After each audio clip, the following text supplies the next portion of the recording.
That surprising discovery was made by a team of divers who have a surprising story of their own. The divers are all volunteers who found the cars while on another mission, searching underwater for clues to solve missing persons cold cases. They combine their talents in diving and sonar technology and missing person case research to search underwater for cars and other clues to help solve cases that in some instances have gone cold for years. Ken Fleming is the founder of Recon Dive Recovery, and Mike Sullivan is the founder of Sunshine State Sonar. Both join me now. Great to have you both with us. Ken, I'd like to start with you.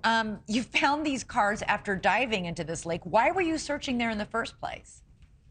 So our research from across the multiple teams have brought us to this lake. Specifically, we were looking for one of the cold cases for Robert Gilchrist. He was in our area, Pinellas County, St. Petersburg, Clearwater, and he had traveled south to Miami to pick up his family at the airport, and he never arrived.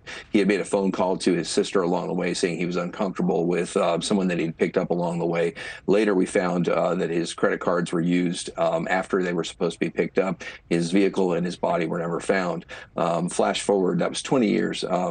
20 years ago, a body was found with a gunshot wound to the head, and DNA within the last month linked that to his body through DNA research. And now we're still looking for the car because there may be evidence leading to the perpetrator of the crime. So we started looking near the airport in a possible dump zone, industrial locations, easy access, no guardrails, or things that where the buildings may not have been there and it had easy access years ago. And this was one of the first locations. We found 32 vehicles in this pond alone, but over the course of the last 4 days, we found 44 in that area. What's the deal? I mean, Mike, why are people putting cars in underwater unless it's to cover up some sort of a crime? You don't, I mean, wouldn't you sell a used car? Or if you don't want the car anymore, you can sell it for parts? I mean, who drives it into a lake?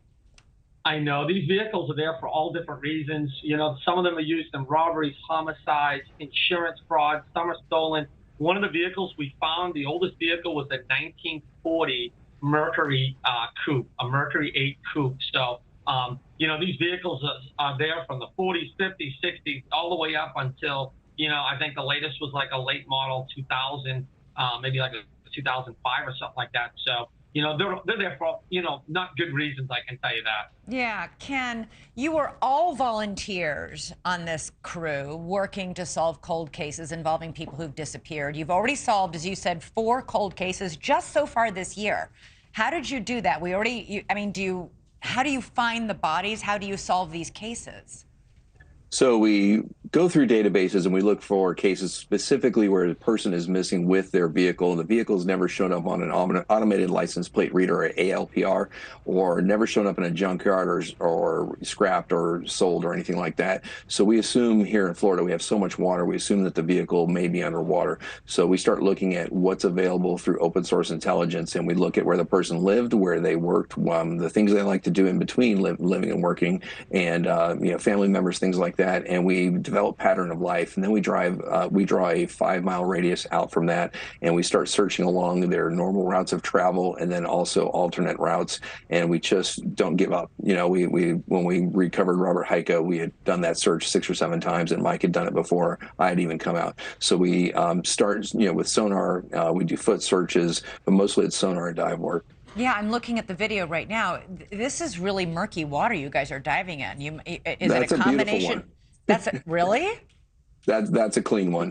When we go down on some of these, it goes through a layer of hydrogen sulfide, which actually smells like rotten eggs, and then it looks like the rings of Saturn. It starts getting darker and darker, and then you pop through to just total blackness. And then when you hit the bottom, the silt comes up and blacks out everything that you can see. So we dive in a certain way with our feet up and our heads down so that we don't disturb the silt with our fins, and we try really hard to not disturb the silt. But in some places, these are buried 3-4 feet. Sometimes we only see the top of the roof sticking out, or one tire sticking out, which Mike was able to sonar our vehicle and find just one tire sticking out. We were able to dig down, pull the plate out, and identify it. So a lot of this is by touch contact. Robert Helfrey, I identified his plate just by touch feel, memorized it, wrote it down on the surface because it was zero visibility, and you could just hear me calling the numbers out through my regulator to the camera, so I don't forget the numbers on the way up. Mike, are you using the sonar just to look for cars? Or are you also looking for bodies? I mean, what are you looking for? We do work cases.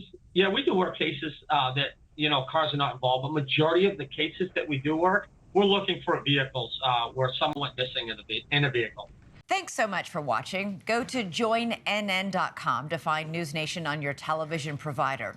And don't forget to click the red subscribe button below to get more of NewsNation's fact-driven, unbiased coverage.